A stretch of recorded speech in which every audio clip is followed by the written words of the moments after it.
আমাদের মাঝে যোগ দিয়েছেন বিশিষ্ট ব্যবসায়ী।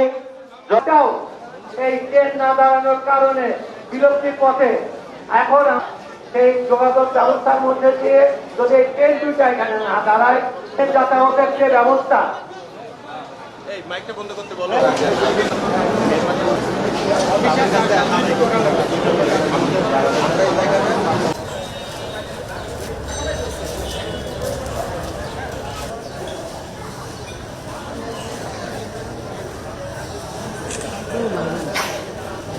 Thank you.